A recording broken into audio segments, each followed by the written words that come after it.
এই মুহূর্তের বড় আপডেট, ইস্তফা দিলেন বিচারপতি অভিজিৎ গঙ্গোপাধ্যায়। পদত্যাগ বিচারপতি অভিজিৎ গঙ্গোপাধ্যায়ের সকাল 10:30টায় ইমেলে পদত্যাগ করলেন তিনি। রাষ্ট্রপতি ও দেশের প্রধান বিচারপতির কাছে ইস্তফা পত্র পাঠালেন বিচারপতি অভিজিৎ গঙ্গোপাধ্যায়। ব্যক্তিগত কারণ দেখিয়ে পদত্যাগ পত্র পাঠালেন তিনি।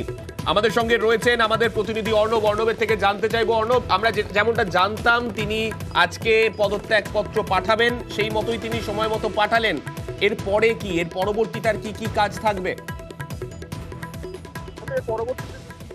নিজের পরবর্তী যে কর্মসূচি, তার যে ভবিষ্যৎ পন্থা, বৃহত্তর ক্ষেত্রে জনতার আদালতে তার যাওয়ার একটা ইচ্ছা প্রকাশ, সেই বিষয়ে তিনি আলোকপাত করবেন। আজ দুপুর 2টো নাগাদ সল্ট লেকে তার যে বাসভবন এফডি ব্লকে, সেখানেই তিনি সাংবাদিক সম্মেলন করে সংবাদ মাধ্যমের এই সংক্রান্ত প্রশ্নের উত্তর তিনি দেবেন।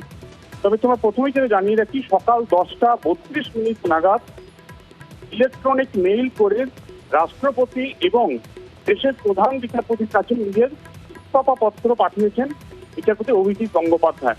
গতকাল রাত 11টায় তিনি তার বিচারপতি হিসেবে কর্মজীবনে হাইকোর্টে কাটিয়ে রাত 11টা নাগাদ তিনি হাইকোর্ট থেকে বেরোন এবং একাধিক ফাইল তিনি সই করেন। গতকাল যে মামলাগুলির অর্ডার বাকি ছিল, যেগুলি খুব জরুরি ছিল, সেগুলি করে এরপর তিনি এই যে পদত্যাগ করলেন, এই পদত্যাগের একটা কারণ দিতে হয়।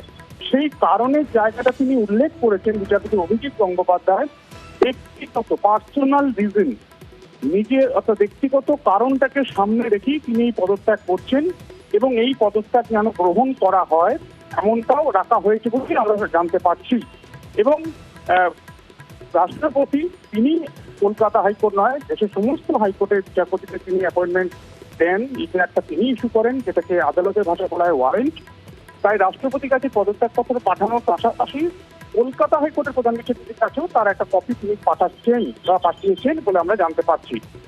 এই পদত্যাগ পত্র পাঠানোর পর পরবর্তী ভবিষ্যৎ তাহলে কি তিনি সরাসরি রাজনীতিতেই আসছেন? সূত্রের খবর, যেটা জল্পনায় রয়েছে, তিনি ভারতীয় জনতা পার্টিতে যোগদান করছেন।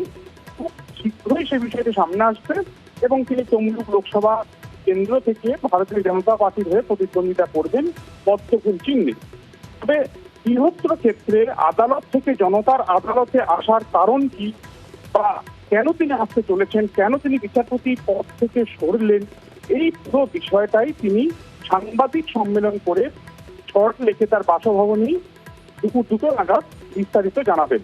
তবে তোমার জানিয়ে রাখি, 2018 সালে তিনি সহকারী বিচারপতি হিসাবে প্রথমে কলকাতা হাইকোর্টে কাজে যোগ দেন।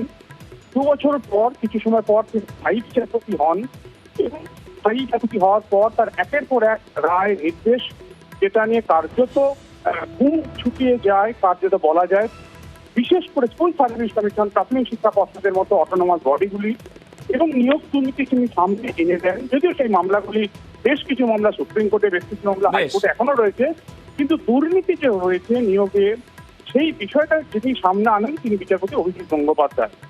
সেই জায়গায় তিনি এই পদত্যাগ করলেন আজ শেষমেশ 10:32 নাগাদ মেল করে।